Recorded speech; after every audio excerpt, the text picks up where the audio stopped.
हाँ तो बच्चों सभी को गुड मॉर्निंग।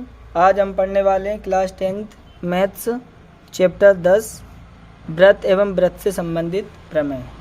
प्रमेय 10.1 व्रत के किसी बिंदु पर स्पर्श रेखा स्पर्श बिंदु से जाने वाली त्रिज्या पर लंब होती है। तो क्या दिया है? केंद्र O का एक व्रत जिसकी परिधि के बिंदु P से जाने वाली स्पर्श रेखा AB है। यानी ये केंद्र O का अपने पास एक व्रत है जिसकी परिधि पर एक बिंदु P है, P से जाने वाली स्पर्श रेखा क्या है? AB है। ये अपन ने लिखा दिया है। सिद्ध क्या करना है? ये स्पर्श रेखा त्रिज्या OP पर क्या है? लंब है, यानी कि OP लंब AB है। ये अपन को सिद्ध करना है। रचना में क्या करना है अपन को कि इस AB पर P के अतिरिक्त एक बिंदु Q लिया और इस OQ को मिलाया। यानी रेखा AB पर P के अतिरिक्त एक बिंदु Q लिया तथा OQ को मिलाया। ठीक है। उत्पत्ति बिंदु Q, जो ये अपन ने बिंदु Q बनाया है, लिया है, जो बिंदु Q व्रत के बाहर स्थित होना चाहिए। यदि बिंदु Q व्रत के अंदर स्थित होगा तो AB व्रत की छेदक रेखा होगी, ना कि स्पर्श रेखा। यानी कि मान के चलो बिंदु Q यहाँ ले लेते हैं अपन, तो रेखा यहाँ से खींचेंगे अपन, तो ये रेखा AB छेदक रेखा होगी, ना कि स्पर्श रेखा होगी।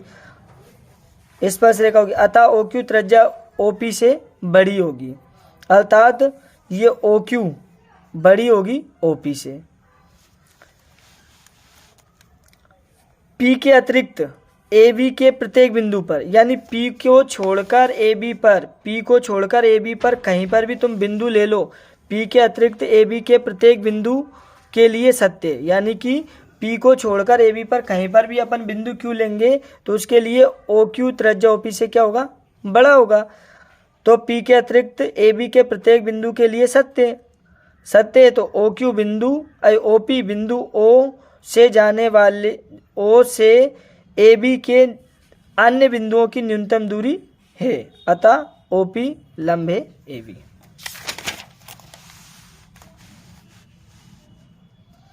प्रमेय 10.2 बाह्य बिंदु से व्रत पर खींची गई स्पर्श रेखाओं की लंबाई बराबर, समान या तुल्य होती है। बराबर भी आ सकता है, समान भी आ सकता है, तुल्य भी आ सकता है। तो व्रत के बाहर कोई एक बिंदु है, तो ये अपन ने व्रत बनाया, व्रत के बाहर बिंदु एक P ले लिया, P से व्रत पर स्पर्श रेखा PA तथा PB खींचा। तो यानी कि केंद्र O का एक व्रत जिसका बाह्य बिंदु P है और तथा P से जाने वाली स्पर्श रेखाएं PA तथा PB है। तो अपन को क्या सिद्ध करना है? ये PA PB के क्या है? बराबर है। तो सिद्ध करना है PA बराबर PB।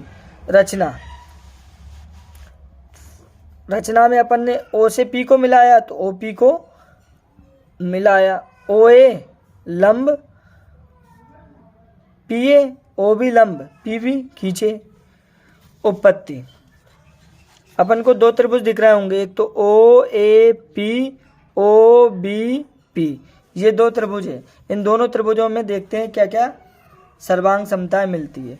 तो इस त्रिभुज की OA इस त्रिभुज की OB के बराबर है।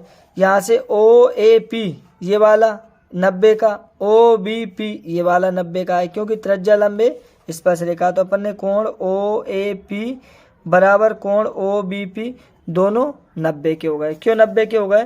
क्योंकि त्रिज्या स्पर्श रेखा पर लंब होती। अब देखना OP ऊपर वाले त्रिभुज में भी है, OP नीचे वाले त्रिभुज में भी है, तो OP दोनों में क्या आ गई? उभयनिष्ठ।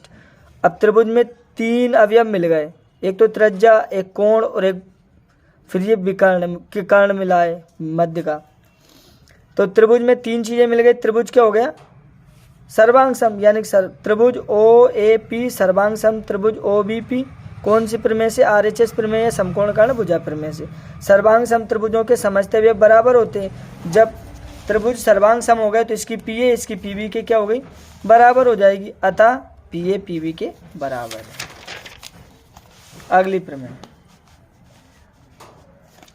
क्या है कि सिद्ध कीजिए कि किसी व्रत के किसी व्यास के सिरों पर खींची गई स्पर्श रेखाएं समांतर होती। ये एक व्रत बनाया, व्रत का व्यास AB हो गया, AB के सिरे A और B से जाने वाली स्पर्श रेखा PA तथा PQ तथा RA से। तो दिया है केंद्र O का एक व्रत जिसका व्यास ए बी ए व्यास के सिरे ए और बी से जाने वाली स्पर्श रेखाएं क्रमशः पी क्यू तथा आर एस है। सिद्ध क्या करना है, ये पी क्यू और आर एस दोनों कैसी है, समांतर है, ये समांतर का साइन है। उपपत्ति, त्रिज्या लंब होती है स्पर्श रेखा, तो ये अपनी क्या है ओ ए, त्रिज्या है वो किस पे लंब है, पी क्यू पे लंब है। तो पी क्यू पे लंब है तो लंब का काम क्या है, 90 डिग्री का कोण बनाना। तो यहाँ से ओ ए पी ये कितने को हो जाएगा, 90 डिग्री, समीकरण 1। इसी प्रकार से ओ बी लंब किस पे हो गई, आर एस पे, तो इधर से ओ बी एस वो भी कितने का हो जाएगा, 90 डिग्री का। तो कोण ओ बी एस बराबर कितना हो गया, 90 डिग्री। समीकरण क्या हो गया, 1। अब समीकरण 1 व 2 देखते हैं, एल एच एस दोनों में बराबर है तो आर एच एस भी बराबर हो जाएंगे। तो कोण ओ ए पी बराबर कोण ओ बी एस। अब ये दोनों कैसे कोण है, एकांतर कोण है। देखो एक ऊपर बन रहा है और एक नीचे बन रहा है, रेखा के ऊपर बन रहा है, एक रेखा के नीचे बन रहा है। तो एकांतर कोण क्या है, बराबर है, अतः पी क्यू समांतर हो गई आर एस।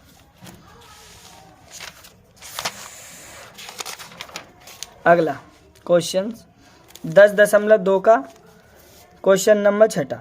एक बिंदु ए से जो वृत्त के केंद्र से 5 सेंटीमीटर दूरी पर है, वृत्त पर स्पर्श रेखा की लंबाई 4 सेंटीमीटर है, वृत्त की त्रिज्या ज्ञात करो। तो माना वृत्त की त्रिज्या 1 से, ये एक वृत्त बनाया, वृत्त के केंद्र से ए की दूरी 5 सेंटीमीटर, ए से वृत्त पर स्पर्श रेखा खींची, उसकी लंबाई 4 सेंटीमीटर, त्रिज्या अपनी x मान ली। तो त्रिज्या लंब होती है स्पर्श रेखा, तो समकोण त्रिभुज ओ ए पी में पाइथागोरस प्रमेय से, पाइथागोरस प्रमेय होती है कर्ण का वर्ग बराबर लंब का वर्ग प्लस आधार का वर्ग। कर्ण कितना, 5 का वर्ग 25, ये x वर्ग ऐसा कैसे, 4 का वर्ग 16। अब 16 इधर आके माइनस का 16 हो गया, 25 में 16 घटाएंगे 9, अब x से वर्ग घटाएंगे तो करनी 9 की करनी क्या हो गई 3, अतः वृत्त की त्रिज्या की लंबाई कितनी हो गई 3 सेंटीमीटर। ये क्वेश्चन आपको करना है।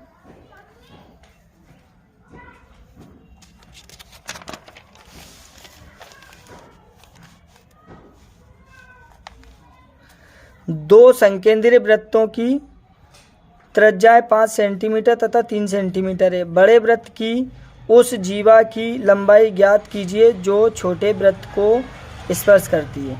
तो दो वृत्त बनाए जिनका केंद्र एक ही है। बड़े वाले वृत्त की त्रिज्या 5 सेंटीमीटर, छोटे वाले वृत्त की त्रिज्या 3 सेंटीमीटर है। अब बड़े वृत्त की जीवा की लंबाई वो छोटे वृत्त को स्पर्श कर रहा है, तो माना जीवा की लंबाई क्या है, ए बी है। अब त्रिज्या ओ एल लंब किस पे, स्पर्श रेखा ए बी पर, तो समकोण त्रिभुज में पाइथागोरस प्रमेय से, तो पाइथागोरस प्रमेय अपन लगाते हैं। तो पाइथागोरस प्रमेय कहती है कर्ण का वर्ग बराबर लंब का वर्ग प्लस आधार का वर्ग। तो 5 का वर्ग 5 25, 3 का वर्ग 3 3 9 और ए एल का वर्ग, ठीक है ना। 9 इधर आके माइनस का 9 हो गया, 25 में 9 जाएगा 16 बराबर ए एल से वर्ग हटाएंगे करनी 16 की करनी 4, अतः एल बराबर अपना कितना हो गया 4 सेंटीमीटर। अब वृत्त के केंद्र से जीवा पर लंब डालेंगे तो वो जीवा को क्या करेगा, समद्विभाजित करेगा। तो जब ये 4 है तो ये भी क्या हो जाएगा 4, अतः जीवा की लंबाई 4 बराबर 4 + 4 4 और 4 8 सेंटीमीटर। उदाहरण नंबर 2। ये क्वेश्चंस तुम्हारे अर्धवार्षिक एग्जाम में भी आया था और प्री बोर्ड में भी आया था। क्या है, केंद्र ओ वाले वृत्त पर भाई बिंदु टी से 2 स्पर्श रेखाएं टी पी तथा टी क्यू खींची गई है। तो क्या सिद्ध करना है, कोण पी टी क्यू बराबर 2 कोण ओ पी क्यू। ये एक वृत्त बना दिया, वृत्त के भाई बिंदु एक टी है, टी से स्पर्श रेखा टी पी तथा टी क्यू खींची गई है अपने पास। तो वृत्त के भाई बिंदु से वृत्त पर खींची गई स्पर्श रेखा कैसी होती है, बराबर होती है। तो ये टी पी किसके बराबर होगी, टी क्यू के बराबर होगी। अतः टी पी क्यू एक समद्विबाहु त्रिभुज है। अब समद्विबाहु त्रिभुज है तो इसके 2 कोण बराबर होंगे। तो कौन कौन से कोण बराबर हो जाएंगे, टी पी क्यू किसके बराबर हो जाएगा, टी क्यू पी के बराबर हो जाएगा। ठीक है। अब ये त्रिभुज के दो कोण बराबर है, तो त्रिभुज के तीनों कोणों का योग कितना होता है, 180 अंश होता है। तो ये दोनों कोणों का मान कितना होगा, ये वाला देखो, ये वाला कोण, ये वाला कोण, ये वाला कोण जुड़ के 180 होगा। तो ये वाला कोण, ये वाला कोण दोनों बराबर हो चुके हैं, तो इसका मान क्या होगा, त्रिभुज के तीनों कोणों का योग 180 अंश होता है। तो 180 में से अपन ये वाला कोण घटा देंगे, कौन सा, P T Q, 180 minus P T Q, तो ये दोनों कोण आ जाएंगे। अब ये दोनों कोण समान है, इसलिए अपन ने क्या लगा दिया, 1/2 लगा दिया। तो कोण टी पी क्यू बराबर कोण टी क्यू पी बराबर क्या हो जाएगा, 1/2, 180 माइनस कोण पी टी क्यू। अपन को क्या सिद्ध करना है, सिद्ध करना है कि पी टी क्यू बराबर 2 कोण ओ पी क्यू। तो ओ पी क्यू को लेके चलते हैं अपन, तो यानी कोण ओ पी क्यू बराबर क्या होगा अपने पास, ये ओ, ये पी, ये क्यू, ये छोटा सा कोण ओ पी क्यू, ये छोटा सा कोण क्या होगा, पूरे के पूरे ओ पी टी माइनस क्या करेंगे, टी पी क्यू के बराबर आ जाएगा। यानी कि कोण पी ओ पी क्यू बराबर O P T minus T P Q. अब ये ओ पी टी क्या है, 90 का है, ये ओ पी टी 90 का है, क्योंकि त्रिज्या स्पर्शरेखा पर लंब होती है। तो इसकी जगह अपन ने क्या रख दिया, 90 डिग्री। और ये अपने पास T Q, T P Q अपने पास कितना था, 1/2, 180 माइनस पी टी क्यू, वो रख दिया। अब 1/2 का अंदर गुणा करा, तो 1 का गुणा 180 में, तो 180/2 माइनस और माइनस प्लस 1/2 कोण पी टी क्यू, 2 से काटा तो 90 आ गया, 90 से 90 कट गया, तो कोण ओ पी क्यू बराबर 1/2 कोण टी पी टी क्यू बटे का 2 का गुणा इधर करेंगे, तो 2 कोण ओ पी क्यू बराबर कोण पी टी क्यू। अतः यही सिद्ध करना था अपन को, कोण पी टी क्यू बराबर 2 कोण ओ पी क्यू। प्रूव्ड इति सिद्धम।